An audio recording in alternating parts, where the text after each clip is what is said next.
পাশের বাসায় এক বাবুর জন্মদিনে বেলুন দিয়ে রুম সাজানো দেখছে, বাসায় এসে কান্নাকাটি শুরু করে দিছে। তারেও এখন বেলুন দিয়ে রুম সাজায় দিতে হবে। এটা লাগাই নেই নাকি? হ্যাঁ, এটা হচ্ছে 2 দিন আগের ব্লগ। আমার মেয়ে পাশের বাসার এক বাবুর বার্থডে দেখছে, ওদের রুম সাজানো, এখন ওর রুম সাজাইতে হবে। তার মধ্যে ও যেতে পারে নাই, সেই জন্য কান্নাকাটি শুরু করে দিছে।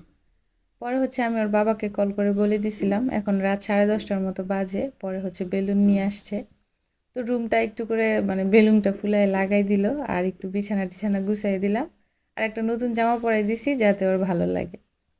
পরে আরেকটু স্পেশাল ফিল করানোর জন্য ভাবলাম কিছু একটা বানিয়ে দেই। যেহেতু রাত অনেক হয়ে গেছে আর রাতের খাবার খাওয়াও হয়ে গেছে, তো শর্টকাটের মধ্যে নুডলসই মনে হলো সহজ হবে।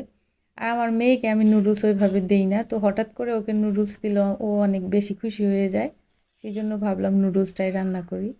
এখানে আমি ম্যাগি নুডলস নিয়েছি, সবার জন্যই রান্না করতেছি মূলত। তেমন কিছুই দেই নাই, সিম্পল যে আমরা এগ নুডলস রান্না করি, পেঁয়াজ, কাঁচামরিচ, টমেটো এগুলো দিয়ে, সেটাই রান্না করব।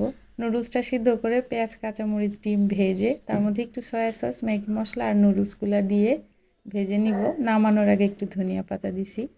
এই তো রেডি। আলহামদুলিল্লাহ, আমার মেয়েটা অনেক বেশি খুশি হয়েছে। ধন্যবাদ সবাইকে।